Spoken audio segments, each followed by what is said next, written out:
Seringkali, keadaan memaksa kita untuk menghadapi situasi yang sangat menguji nyali. Rintihan jerit hati yang ketakutan, seperti tidak ada yang mendengar atau peduli. Tinggal bergantung pada diri sendiri.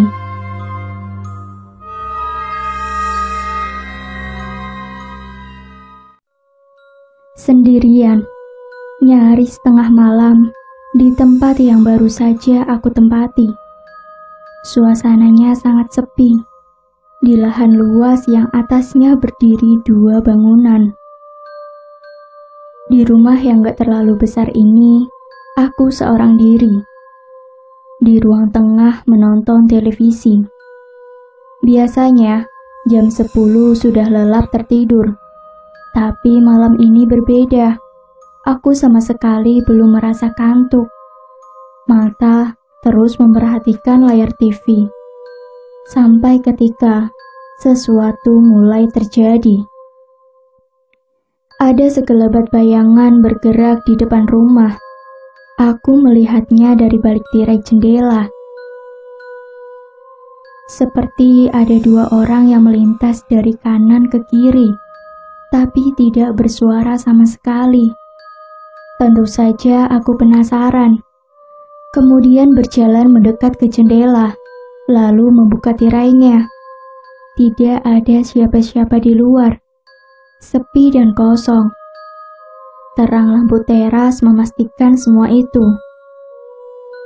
Aku hanya melihat bagian belakang bangunan besar yang ada di depan rumah. Bangunan besar yang berfungsi sebagai kantor tempatku bekerja. Itu pun kosong sama sekali. Kalau tidak ada siapa-siapa, lalu bayangan siapa yang tadi melintas? Tiba-tiba, seketika merinding. Lalu aku mematikan lampu tengah dan bergegas kembali duduk di tempat semula. Setelah itu, sejenak pikiran teralihkan dengan menonton acara TV. Tapi ketenangan hanya sebentar karena lagi-lagi aku melihat ada bayangan hitam. Kali ini lebih jelas. Bayangan yang terpampang pada tirai cukup bagiku untuk memastikan kalau itu adalah bayangan manusia. Dia berdiri diam seperti sengaja untuk tepat berada di depan jendela. Pak Asep? Sengaja aku memanggil bertanya. Setelah beberapa belas detik hanya terpaku memperhatikan, namun tidak ada jawaban.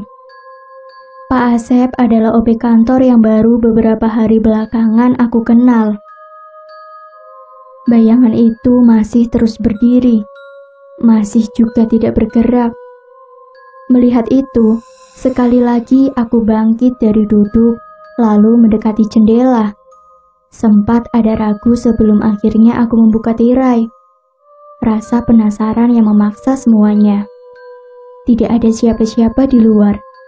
Bayangan itu tiba-tiba menghilang. Pemandangan itu yang terlihat setelah sudah ada cukup celah untuk mengintip. Pada detik inilah ketika aku mulai merasa ada yang tidak beres. Ada sesuatu di rumah ini, di lingkungan kantor ini.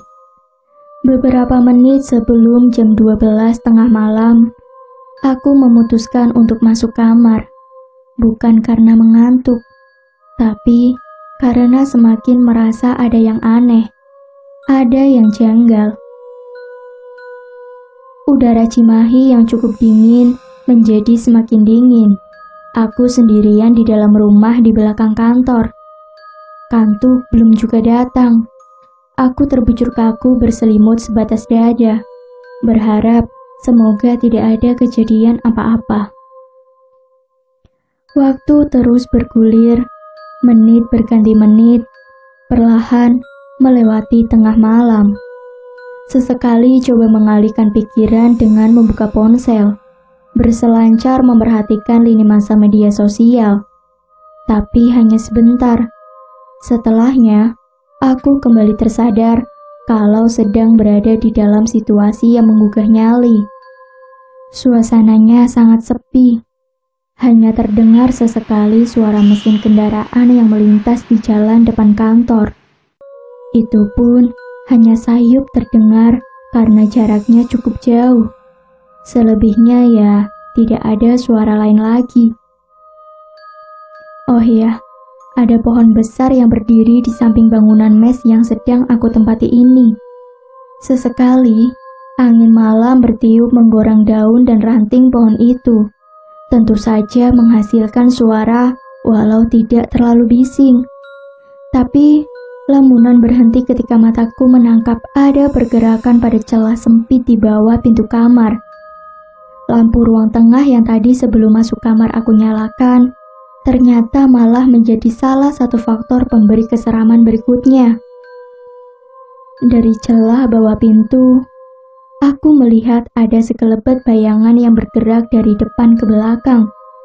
Kemudian sebaliknya. Pergerakan yang tentu saja menandakan seperti ada seseorang yang sedang berjalan di ruang tengah. Siapa itu? Nggak tahu. Aku tidak punya nyali untuk membuka pintu mencari tahu.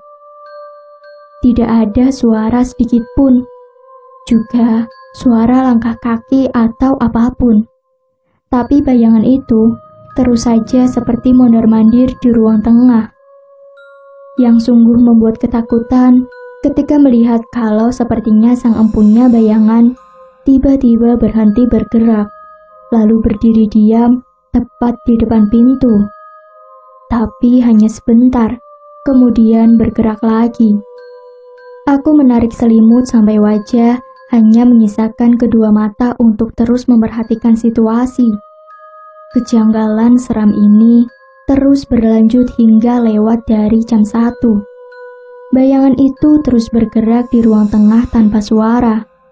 Sementara aku memperhatikannya sambil berharap semua kegiatan itu hanya terus berlangsung di luar kamar.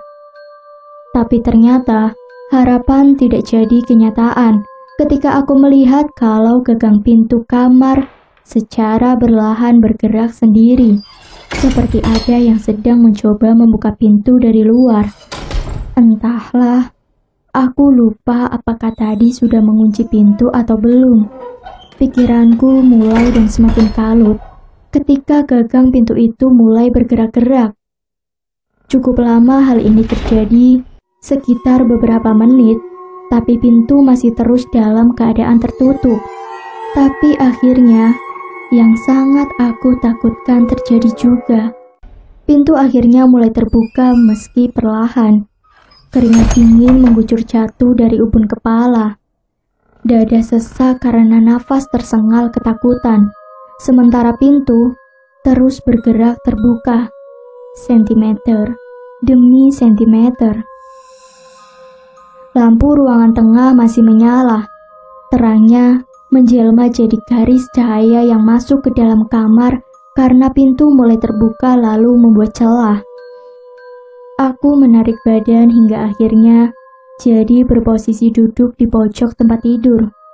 Masih berselimut, masih terus memperhatikan semuanya. Entah beberapa detik kemudian, akhirnya aku dapat melihat sosok yang dari tadi sedang membuka pintu. Kamar dalam keadaan gelap, sementara lampu ruang tengah menyala terang. Hal ini membuat pandanganku menjadi silau. Walhasil, hanya dapat melihat sosok seram itu dengan bentuk siluet bayangan hitam. Iya, sosok seram. Dia berdiri mendorong pintu kamar, membukanya lebar-lebar. Sosok berbentuk seorang laki-laki. Aku sama sekali tidak bisa melihat wajahnya. Karena itu tadi, cahaya lampu ruang tengah membuatnya hanya terlihat seperti bayangan hitam. Dia berdiri diam seperti memperhatikan. Ketika pintu benar-benar sudah terbuka lebar. Siapa ini?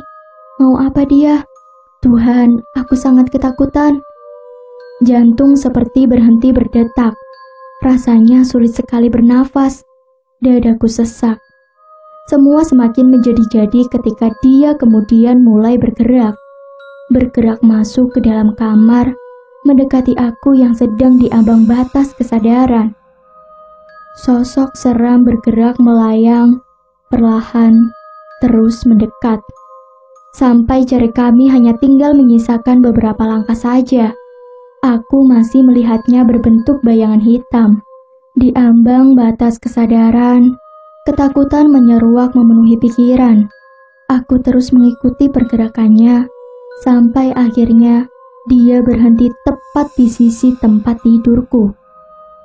Beberapa detik kemudian, heningnya suasana semakin mencekam ketika aku mendengar suara geraman tertahan. Sosok itu seperti menggeram, pelan tapi seram. Tidak kuat, lalu seketika semua menjadi gelap. Setelah itu, aku tidak ingat apa-apa lagi. Aku Robin. Umurku masih 20 tahun ketika peristiwa ini terjadi pada tahun 2017 lalu. Awalnya, tahun 2014, aku diterima bekerja pada salah satu perusahaan agensi. Kebetulan waktu itu perusahaan ini masih baru berdiri dan masih memiliki kantor di Jakarta saja. Tapi seiring perjalanan waktu, perusahaan berniat untuk mengembangkan sayapnya. Salah satu sasaran untuk perluasan adalah di Jawa Barat.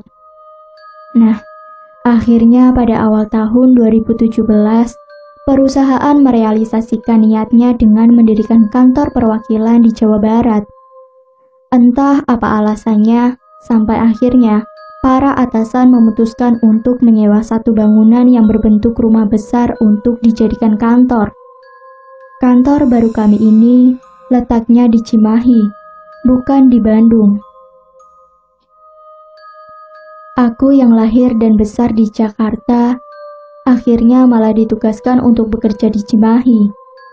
Singkatnya, seperti itulah kira-kira. Di kantor ini, tanggung jawab dan perananku diperluas lagi. Posisiku langsung di bawah pimpinan cabang.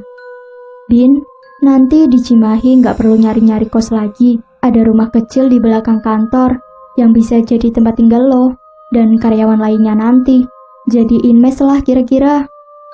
Begitu Pak Wisnu setelah kami selesai final meeting mengenai kantor cabang Cimahi ini.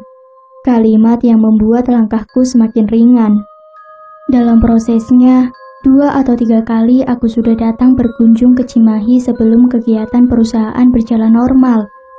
Untuk survei dan pemetaan ruang lingkup kerja. Kira-kira begitu istilahnya. Kantor ini letaknya di perbatasan antara Cimahi dan Bandung, wilayah yang masih tergolong ramai. Tapi, letaknya tidak persis di sisi jalan utama. Masih harus masuk beberapa puluh meter ke semacam perumahan yang isinya rumah-rumah besar semua. Benar seperti para atasanku bilang, bentuknya merupakan rumah besar bertingkat. Halamannya luas. Aku tidak tahu pasti ini rumah peninggalan zaman Belanda atau bukan. Tapi kalau dilihat dari bentuk dan struktur bangunannya, sangat tampak kalau desainnya merupakan arsitektur klasik.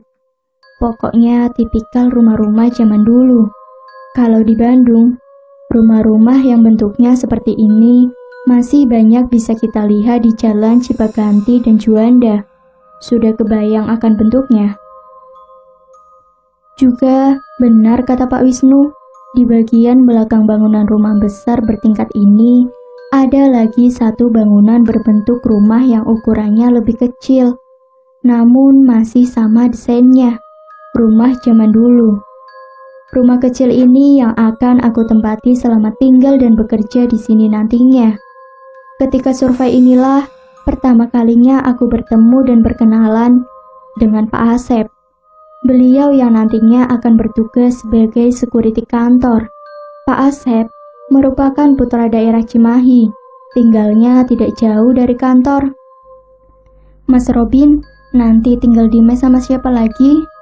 Tanya Pak Asep pada suatu ketika.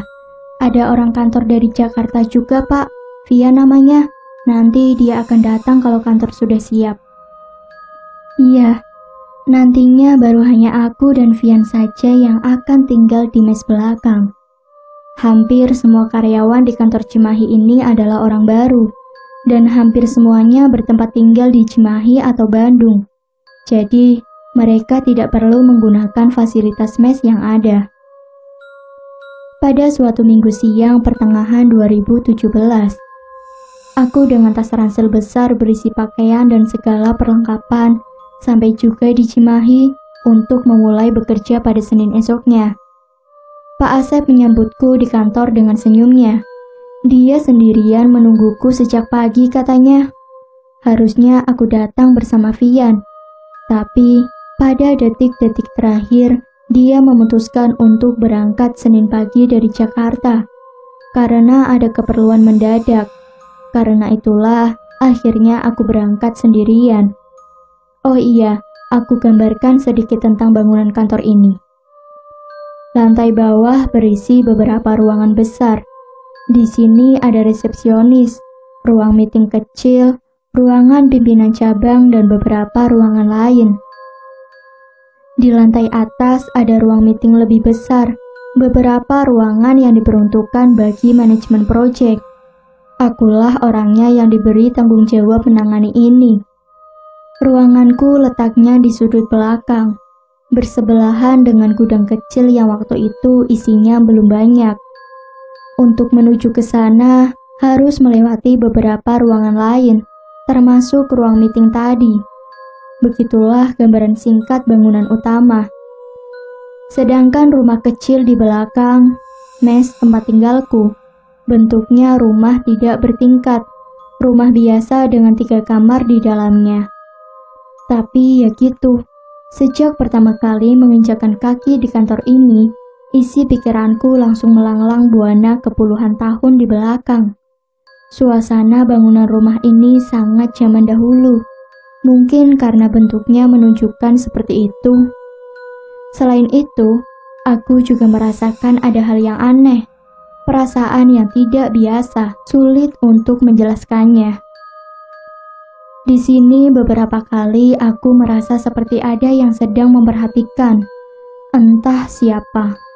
Tapi, mengesampingkan itu semua, lingkungan rumah dan perumahan di sini sangat nyaman untuk dijadikan sebagai kantor.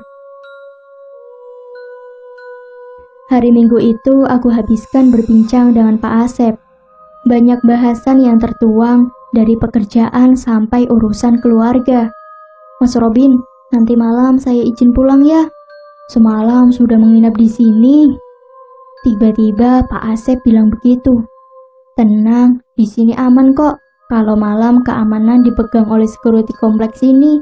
Saya kenal semua. Lanjutnya. Oh iya Pak, silakan. Tapi kalau bisa pulangnya malam saja ya Pak. Temenin saya ngopi-ngopi dulu. Aku benar-benar lupa kalau Pak Asep tentu saja harus pulang ke rumahnya. Aku pikir dia akan menginap di sini. Aku yang penakut ini akan susah untuk tidur di tempat baru seperti ini. Kalau tahu begini, aku berangkat Senin pagi juga seperti Vian.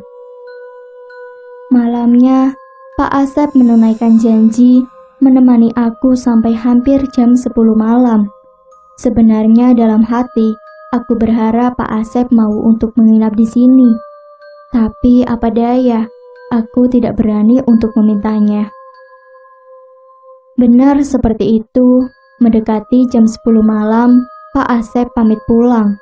Tenang saja mas, security sini patroli terus kok. Kalau ada apa-apa telepon saya saja. Begitu kata Pak Asep sebelum pulang.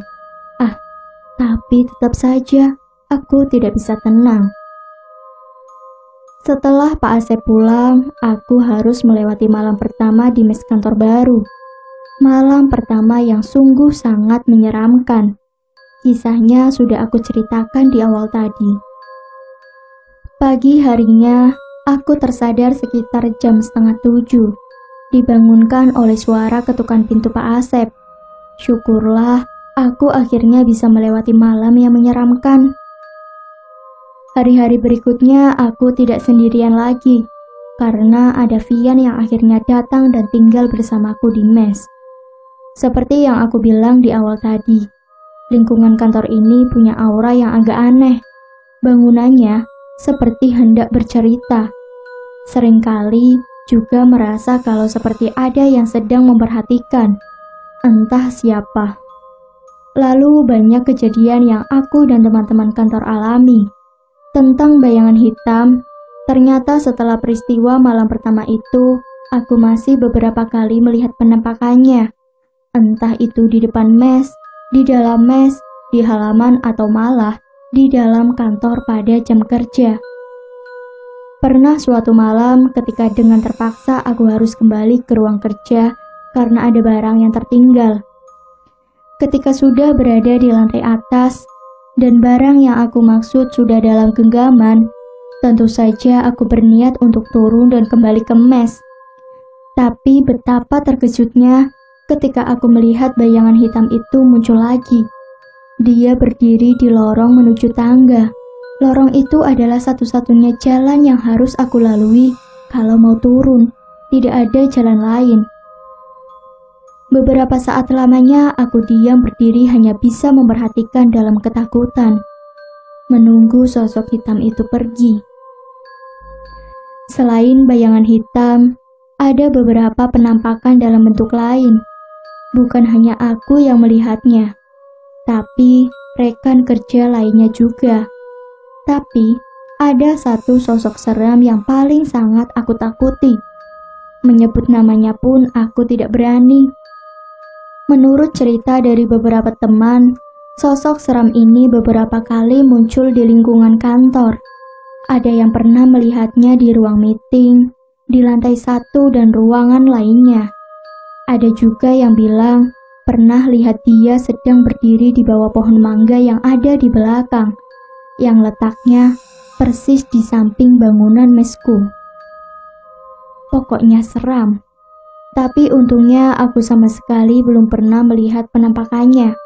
Belum. Sampai akhirnya aku mengalami satu peristiwa yang melibatkan beliau ini. Pada suatu malam di tahun 2019, aku baru saja pulang dari kunjungan event di Bandung Timur.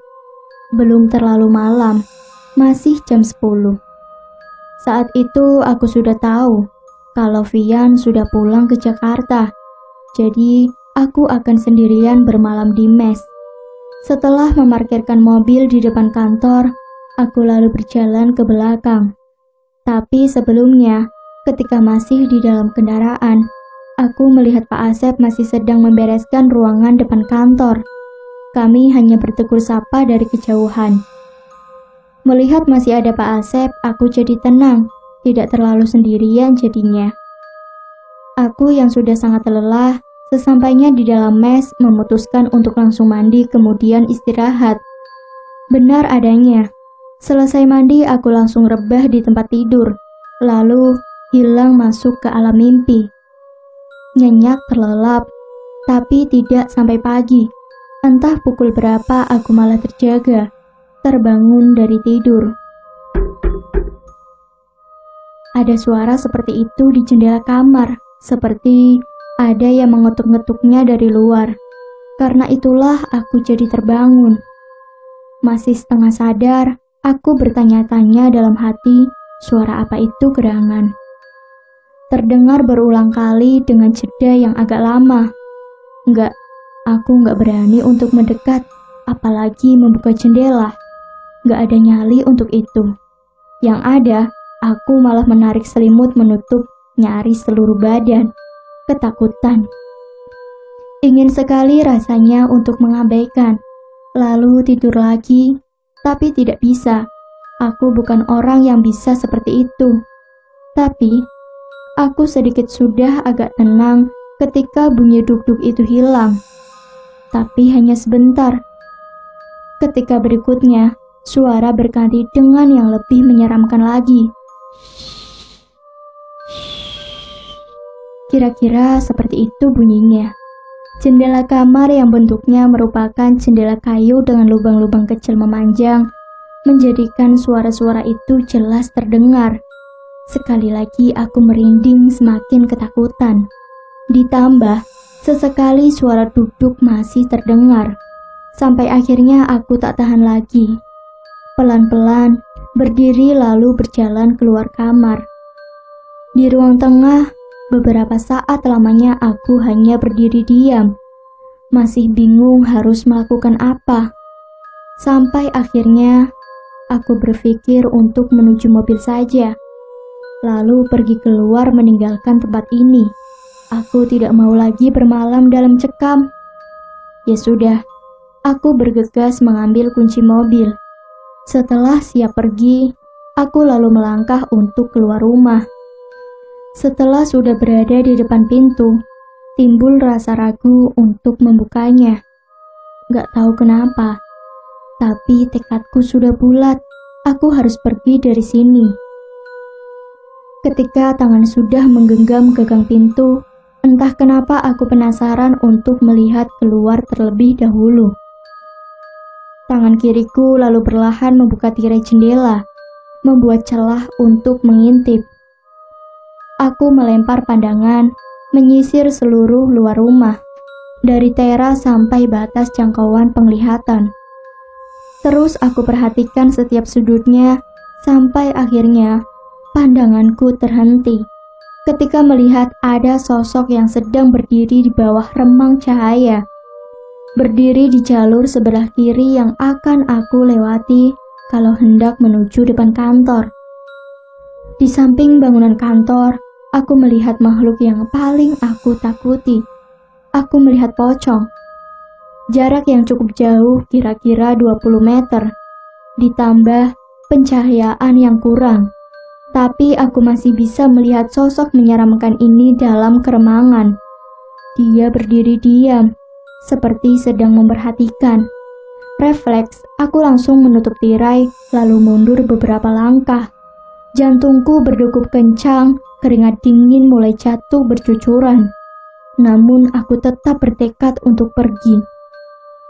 Tapi entah bodoh atau bagaimana, kemudian aku malah kembali maju mendekati jendela, lalu membuka lagi tirainya. Tuhan, ternyata pocong itu masih ada, tapi posisinya sudah berbeda.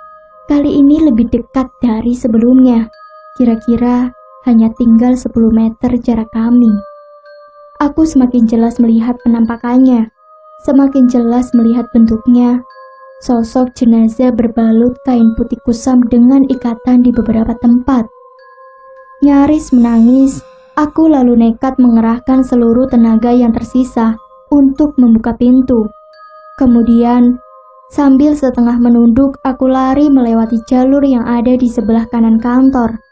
Dari sudut mata aku bisa melihat kalau pocong itu masih ada, masih berdiri di depan bangunan mes.